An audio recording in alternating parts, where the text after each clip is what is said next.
The revolution's begun. The time to stand up has come. We are the rocking of the throne. We are the rocking of the throne. Hello again, my name is Victor Tiffany, the co-founder of Revolt Against Plutocracy. Talking today with another candidate who has signed the Contract for American Renewal, Andy Caffrey from California's 2nd District. Andy, thank you for joining me today. My pleasure, Victor. Nice to be here. Trying to get this video to switch over. There we go. So, first of all, why don't you go ahead and just introduce yourself more extensively than the name and the district you're running in. Some of my background of why I got to this point that I'm running for office. Right. Why? How you qualified then? Okay. Well, I'm 60 years old and I've been an activist, mostly on the environment, but also on problems with veterans and homeless people and abused women and children for 40 years. And I've tried all kinds of activism. I make video, I've done direct actions, the letter writing that we all did as kids, all of that. And when it comes to the environment, it just didn't work. It just didn't work. And about 20 years ago, I started getting concerned when a giant iceberg the size of Rhode Island broke off of West Antarctica.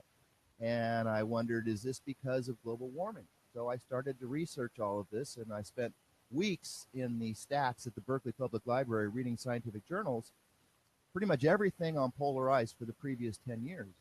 And I got very concerned because I discovered that 120,000 years ago, we had something called a madhouse century when sea level went from where it is now up 20 feet in about 20 years. And then it plummeted at least 50 feet, all of that in 1 century. And that's when the last ice age started. So I was wondering, geez, are we playing around with those mechanisms? And so 20 years ago, I wrote an article about it that was published in the Earth Island Journal. And I tried to get groups, and I spent a lot of time in Earth First, and I couldn't get people to work on the issue. So I started to think, well, the only way we can prevent this from happening is to have a crash plan to get off fossil fuels as fast as possible. And of course, that's a monstrously huge job. And when you look at Congress, or you look at anybody really in the federal government, you realize they're not going to do what has to be done, which meant that we had to figure out how to get non-corporatists, non-plutocrats into office, people who had a responsibility to their community, people who had been working on environmental issues. I worked on the rainforest starting in the mid-'80s, and there are a lot of people who very seriously tried to deal with these issues. And so once it got to the point in 2014 that NASA announced that the collapse of the West Antarctic ice sheet is now unstoppable, that means that 20 feet of sea level rise is coming. It is unstoppable. So, right. So that kind of points to my next question, if you don't mind, which is why you signed the Contract for American Renewal. There are some very strong environmental legs or considerations, policy positions in that contract. So aside from that, why is it that you signed this contract with voters? Well, in 1980, I helped form the Citizens Party, which was the first Green Party. And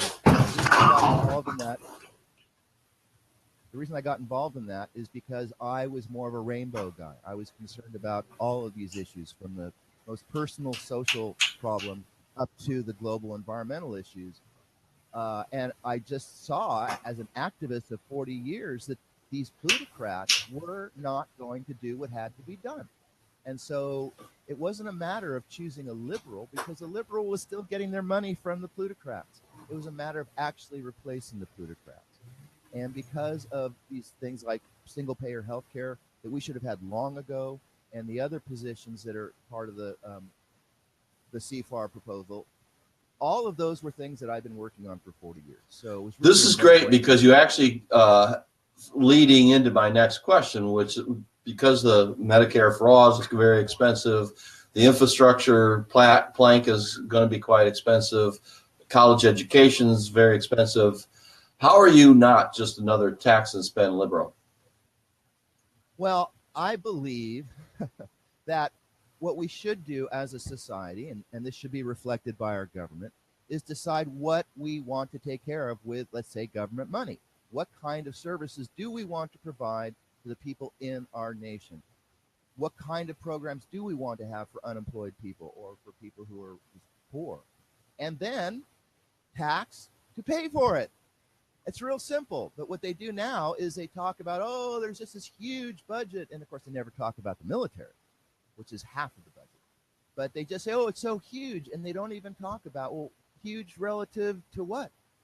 And so what we need to do is really look at why, for example, do we have so many unemployed people? Well, right now, there are 3 people looking for a job for every job opening there is. So it's systemic, which means we're always going to have a large number of unemployed people. And of course, when you have wars, you're going to have all kinds of disabled veterans. And so there's all these kinds of problems we have to solve. We really have to solve them. We can't just sit around and let everybody suffer for the decades that I've watched everybody suffer. And Nicely, again, you've created a segue into my next question, which is, of these policy positions that are laid out in the contract, aside from the environmental planks, which clearly will be some of your, if not the highest priority for you if elected to Congress, what other policy positions from the contract will you be giving the greatest emphasis and time to if elected?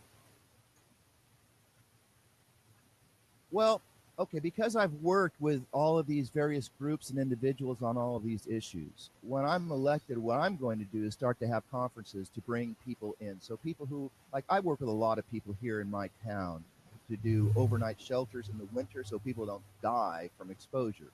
So those are the kinds of people who know the obstacles that we have to taking care of poor people. We also have people who are very concerned about chemicals that go into our food, the chemicals that go into our body.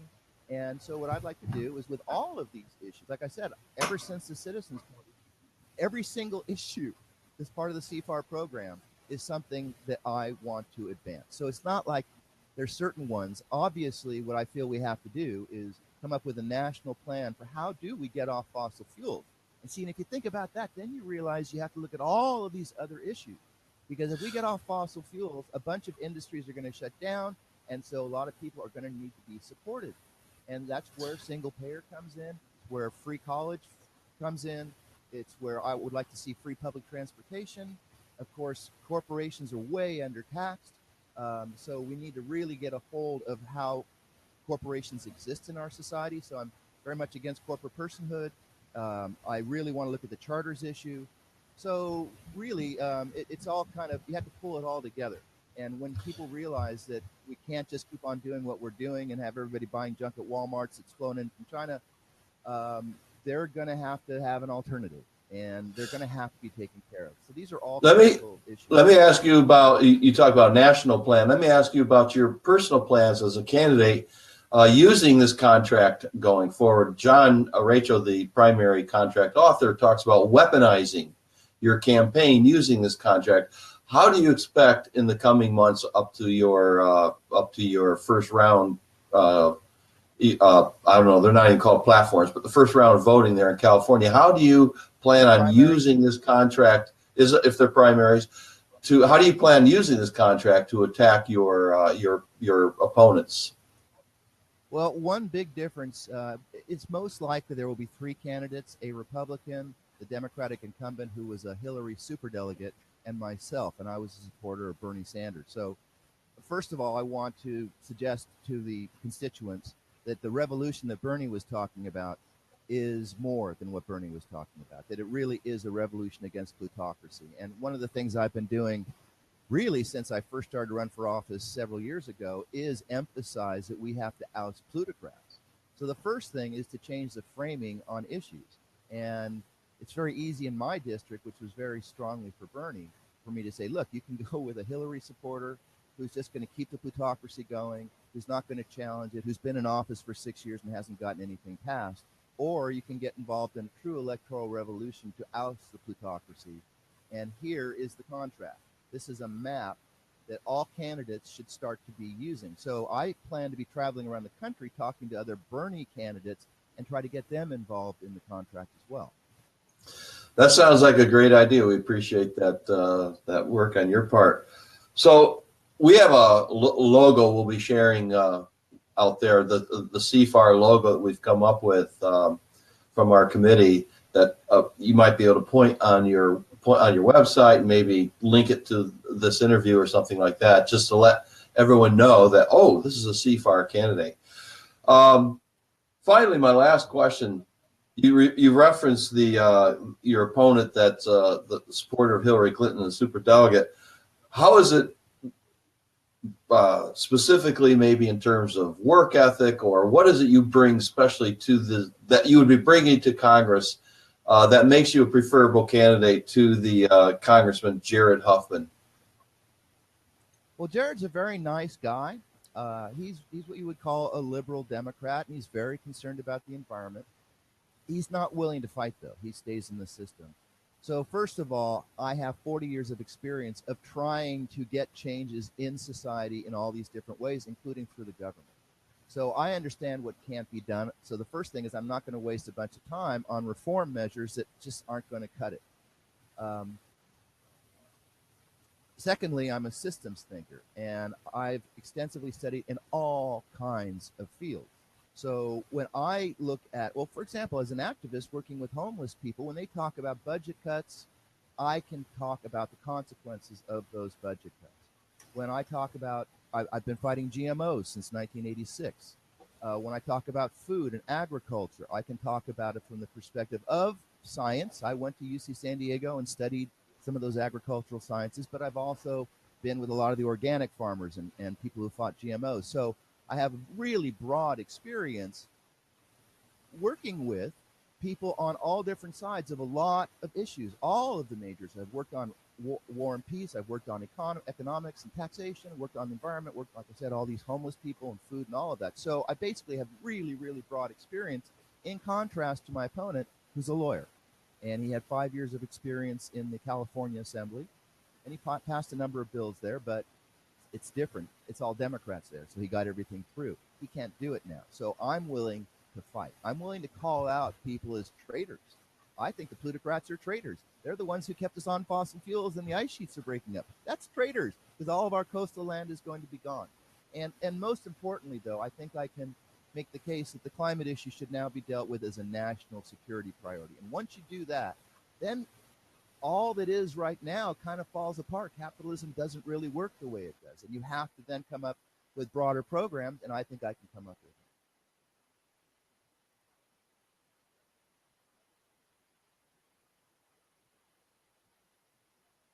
Yep.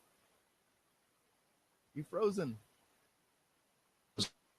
Yep.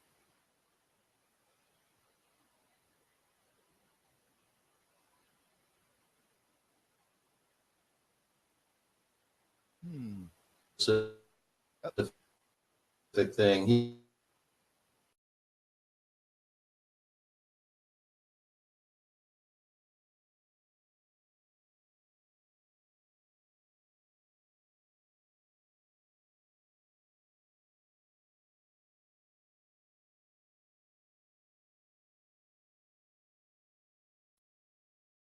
You're still frozen.